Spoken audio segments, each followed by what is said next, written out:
Hello! Today we are going to make some Asian long beans. They're also known as Kouseband in Dutch.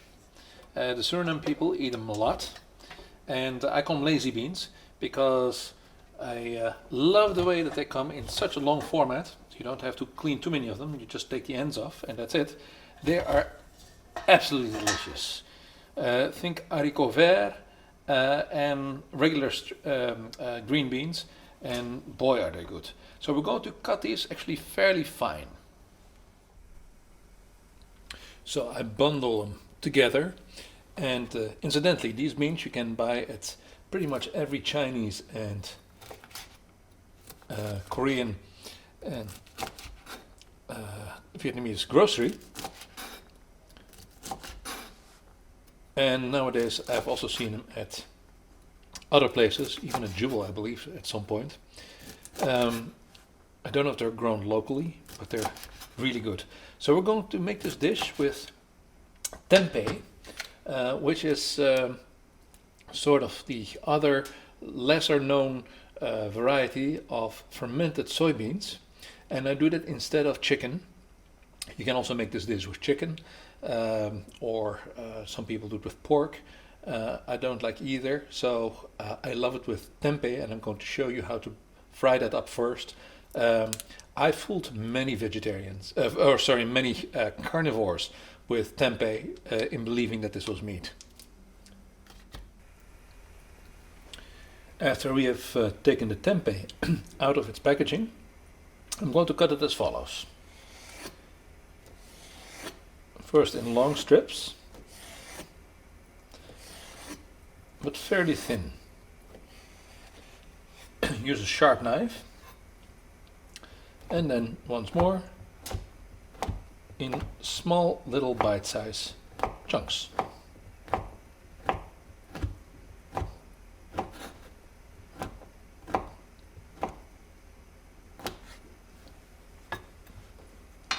Done. So on a medium flame, I'm going to put, let's say 3 tablespoons of peanut oil. You can also use canola oil, sunflower oil, they're all good. Even olive oil, if you're totally out. Olive oil these days doesn't really taste like olive oil, at least not the way it used to taste when I was a kid, and with all that virgin stuff. So, I don't really need to let it heat up. I'm going to put the tempeh on a medium flame, and I'm going to leave it open. So this is going to cook. This is going to cook for about, I'd say 15 to 20 minutes until it's completely crispy and browned. This is going to take quite a while. I use a non-stick pan. It's a ceramic non-stick pan, so it's not Teflon. And you can also do it in a cast iron pan or whatever kind of pan that does it with a thick bottom. The one thing that you can't do this in is in a thin skillet, because if the bottom is too thin you get hot spots and then you get burned pieces all over the place, and you constantly need to stir it. The way we're doing it right now is this can very slowly crisp up, and that's exactly what we want. While I'm roasting the tempeh, which is going wonderfully right now, I'm also steaming the string beans. You can, of course, add them later to this dish. That would be the other way to do it. But I'm going to steam them for about 5 minutes. That way I don't have to cook them very long in this mixture, and that way I keep the tempeh nice and crisp later on. So the tempeh is nice and brown. Not everywhere yet, but that's fine, that's fine. We're going to add a mixture of very finely chopped onions and about 2 tablespoons of very finely chopped ginger.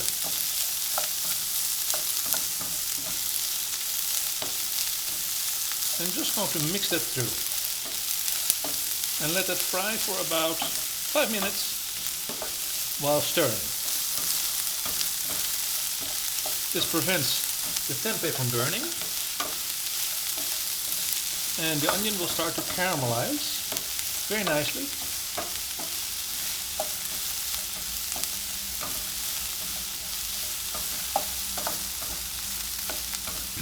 We're still on a medium flame, never high.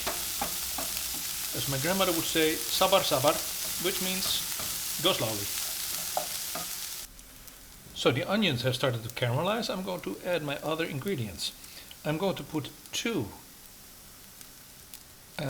Indonesian bay leaves. They're called Daon Salam. If you don't have those, sometimes the Chinese store has them. You can replace them with regular bay leaves. They're not quite as fragrant. There's a special flavor, but well, bay leaves are an alternative. I'm also going to put half a tomato in, just to give it a little bit, the sauce a little bit more body, and it's also my way of getting a little more umami. The onions are nice and caramelized right now. I'm going to add my garlic and peel of about 1/4 of a lemon. I don't want this too lemony. Stir it all through. I'm also going to add a little bit of shrimp powder. Now that one is optional. I like seafood, but if you're vegetarian or vegan, obviously you want to leave this one out. I'm going to put about a tablespoon in, so it's not an enormous amount, just for flavor.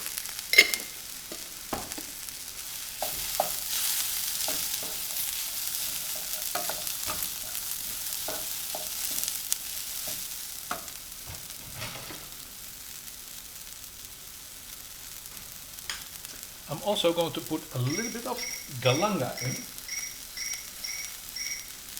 That's my timer. A little bit of galanga in. You can buy it fresh in most Vietnamese stores under the name galanga. So in that case you would use it exactly the way you use ginger. Just cut it up. You can eat it. It's family of the ginger actually. And then, very last, I'm going to put my hot pepper in. Very important, once you add hot pepper to any kind of frying dish, do not breathe in the fumes, or you'll be gasping for air. It's a huge irritant, and you'll be coughing for days. Not good. I'm immediately going to add some water. And at this point, we're going to cover it and let it softly boil dry again. That way the bay leaf can give off its flavor. This is going to take about another 5 to 10 minutes. Low flame again until all the water is evaporated. Okay, this is dry right now. We're going to add the juice of a little bit of lemon. I'm going to season it, because right now there's no salt in there whatsoever. I'm going to go careful, not too much at once, about 2 tablespoons I'd say. And then we're going to make it salty with sweet soy sauce. It's a staple in my kitchen. I use Japanese soy sauce as well, but in different recipes. So sweet soy sauce. This stuff is really salty, so be careful. A little bit goes a long way. And we're just going to heat this up.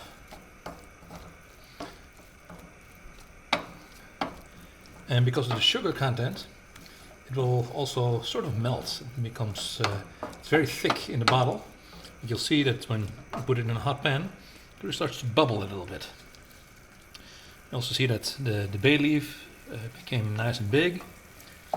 And this is one of those recipes that you need to make a couple of hours before you eat it, so that all the spices can marry, as my grandmother taught me. They have to get used to one another.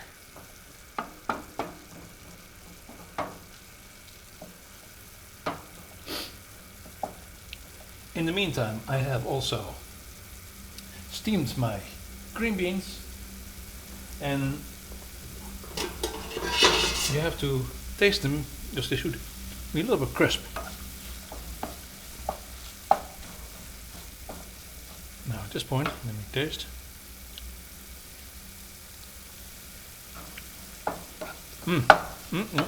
Oh boy, that smells good. Can I have a little bit more?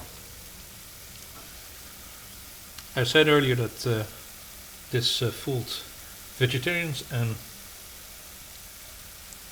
carnivores alike, because in spite of the fact that it's tofu, it's soybeans, it has a very meat-like texture. So that's enough. And now we're going to add the string beans. Turn the whole thing down. We're just first going to mix it up a little bit.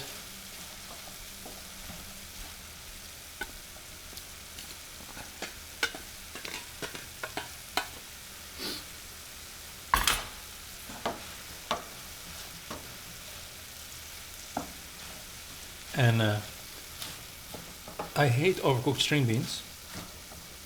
They need to be, they need to have a little bit of a bite. That's why I steam them before and don't let them cook. Now they're going to marry with the flavors of everything else. But I'm going to turn off the fire and make sure that everything is nice and covered. The bay leaf on the bottom. And we're going to let this sit until it's supper time. And we're going to eat this with rice and another dish that I don't know yet. Probably a salad. You can make an omelette if you like eggs, or a piece of fish, something like that. Tofu dish, anything. So, lid on top, we're done. So, ready to eat. I made a little rice timbel. Then here we have the sambal goreng bonches and sambal goreng ikan. Then we have the kertimun, the cucumber with little tomatoes and a little bit of sauce. I also have some kimchi here. I eat kimchi every day. It is so good and it's also very healthy for you. So, without further ado, selamat makan!